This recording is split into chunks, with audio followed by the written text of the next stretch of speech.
Freedom is the right of all sentient beings. For today, in the name of freedom, we take the battle to them. I am Optimus Prime, and I send this message to any surviving Autobots taking refuge among the stars. We are here. We are waiting.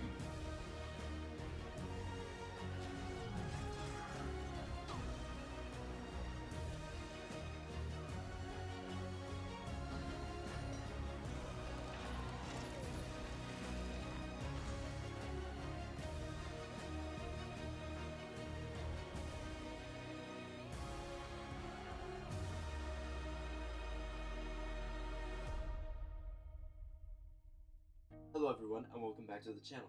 In today's video, we're going to take a look at the Transformers Studio Series number 32, 2007 Voyager class Optimus Prime. And this figure has to be one of the best figures in my collection. Now, once looking at this figure on the screen, you may be noticing, Transformer dude, there's some stuff missing, like his shins and the backpack. Yes, I know that. Well, funny story, I got this guy off of OfferUp for 15 bucks with a lot of multiple Transformers. I really do appreciate the person who gave it to me, shout out to them. So unfortunately some pieces are missing, but thanks to Studio Series 44 Optimus Prime, I can replace those pieces. So in this video, we're going to be reviewing this figure, taking a look at the articulation, figure and whatnot, transforming and everything. So let's get to it. Now this figure may not have all the pieces, but it's still really nice. We just take a look at the sculpt work on this figure, it's really nice. If you did watch my original 44 Optimus Prime, I really did like that figure. Unfortunately that video is outdated, so this video is a better reference on my opinions of this mold. So if we take a look at the front section, we have these clear windshields. I really do like that. It gives us a nice glass vibe that this figure turns into a car. We open the chest, this is also glass, which is a nice attention to detail. His abdomen region is that red area that we see in the film, so really nice. The crotch area looks really nice. This area is painted in blue, and this is just regular gray, and some metallic silver around here. If we take a look at the feet themselves, we'll just take a look at this foot. This one doesn't have the shin piece. This foot right here has a lot of nice details. We have this blue detail, we have this gray detail, and we have this red detail. We have some nice details on the wheels. One wheel unfortunately is missing on this figure, but I will just replace it since I have the Studio Series 44. If we take a look here at the arms, we do get a lot of nice details, and it is in silver and red. So whoever owned this figure before did have it in a really nice condition. It was in okay condition, but there is basically no scratches on this figure. And then on the back of the figure, unfortunately there's supposed to be two pieces right here, which I do have in the original figure and I can put on, like I said before. But this figure does have a lot of nice details, and I do like this. It gives it a cleaner look, but I just really miss those pieces.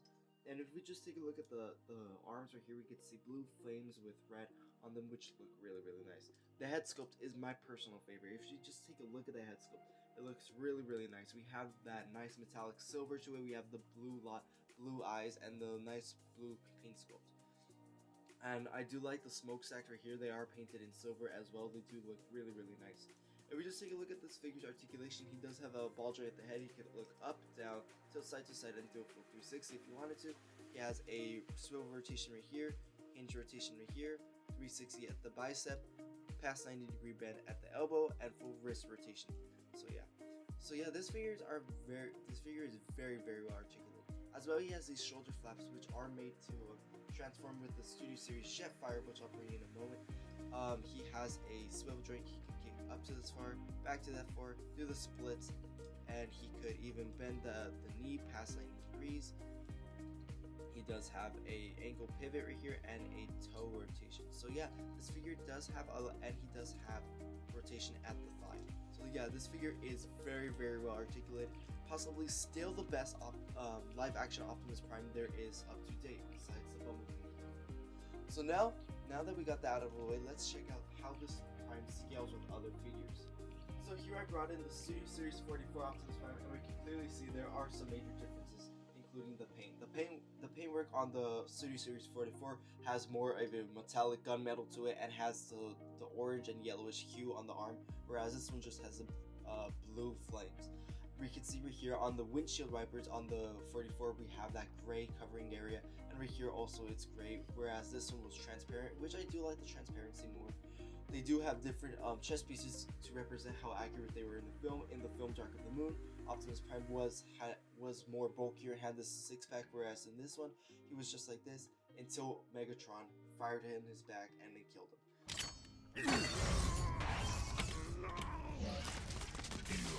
So weak.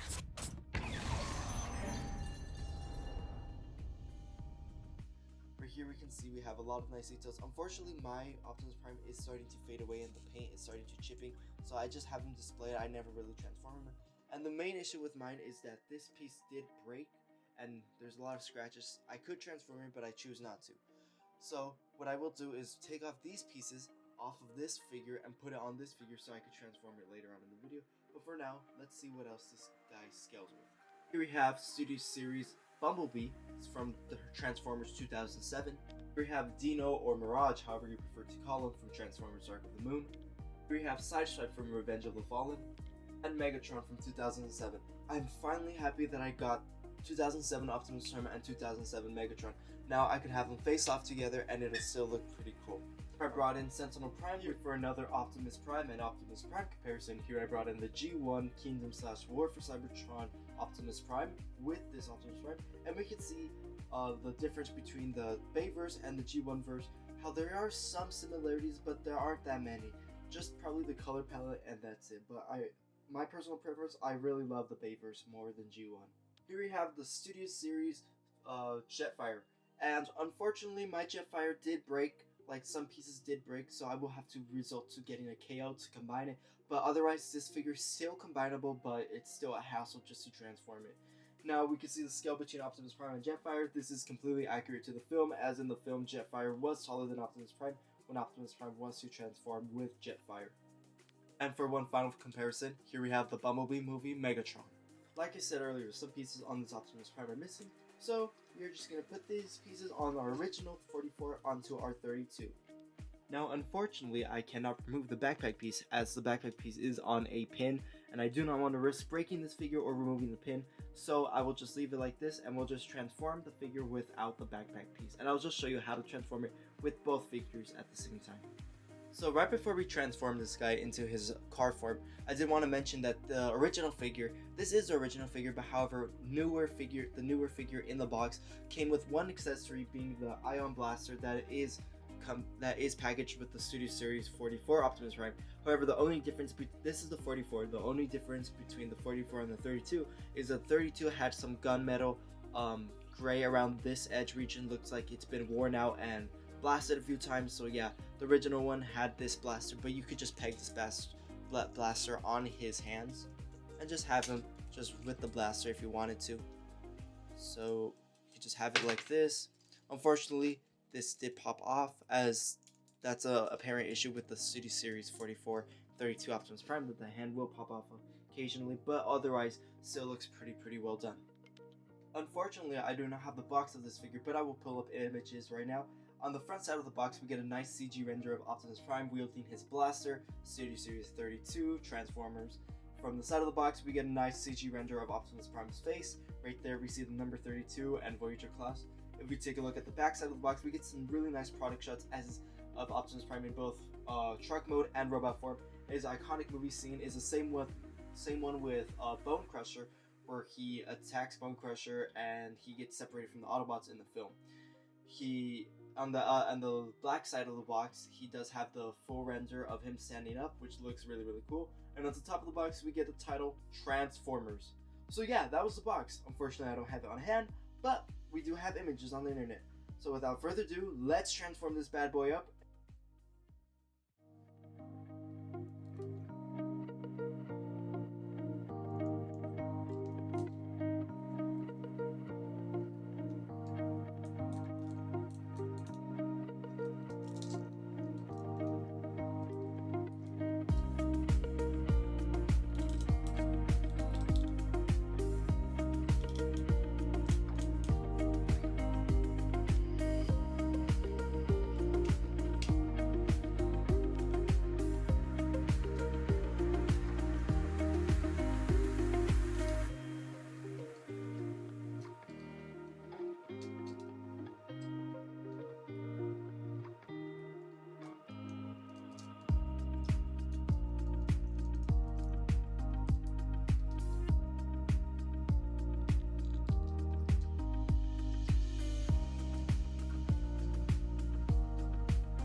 And there we have the Studio Series 32 Optimus Prime transformed, not fully transformed, into his awesome Peterbilt form.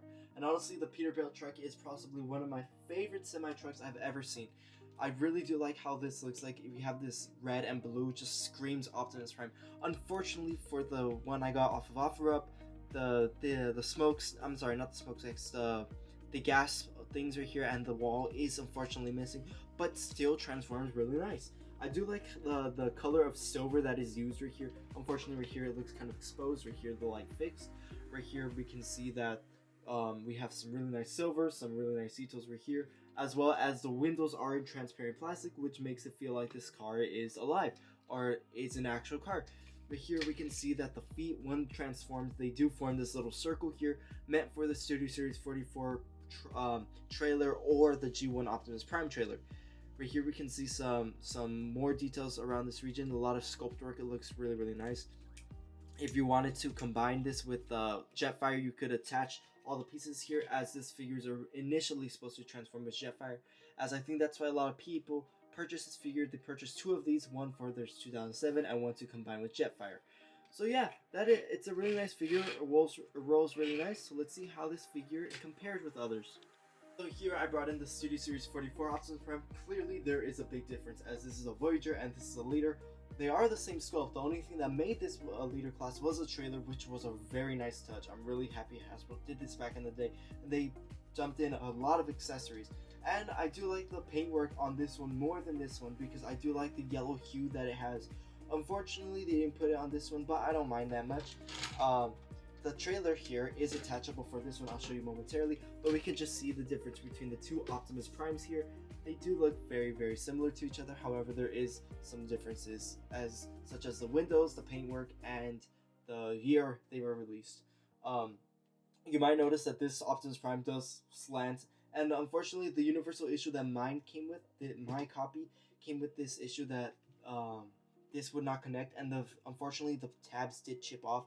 So I'm really mad about that. I really hope I get a replacement, and yes, I got my replacement, but not the way I expected. So I really do like this figure. They scale with each other really nice. I took off the wheel belongs to this one. I took it off just because we're focusing on this one more, and this piece should be going right here, but unfortunately, yeah, you know. But anyways, we can see the differences between these two figures. So yeah, personally, I really do like this Optimus Prime. It looks really nice.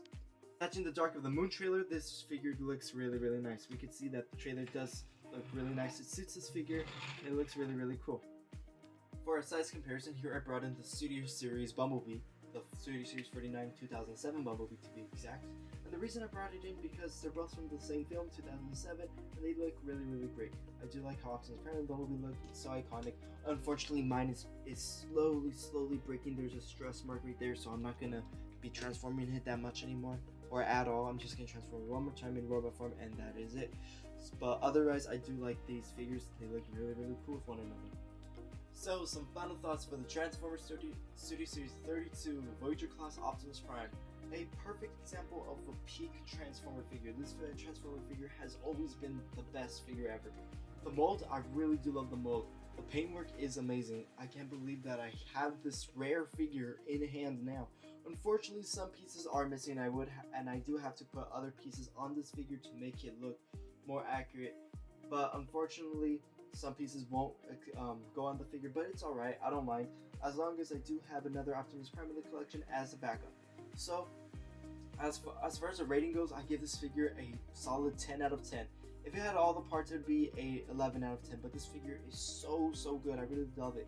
It scales so well with the other Transformer figures, looks well with the main characters like Megatron and Bumblebee, and I really do like it. I got it for 15 bucks on OfferUp with a bundle that came with a Studio Series Dropkick, some other Power of the Primes figures, and all that other type of stuff, and an original War for Cybertron Bumblebee. So I got those figures for $15 off of someone on OfferUp. I'm really grateful for that, and I'm so happy I got these figures in the collection. So they gave me this short price because some pieces are missing, but I don't mind because I have spare pieces. So that about wraps up my review on this figure. Thank you for watching. Please subscribe, leave a comment, and I'll see you guys at the next one. Thank you for watching.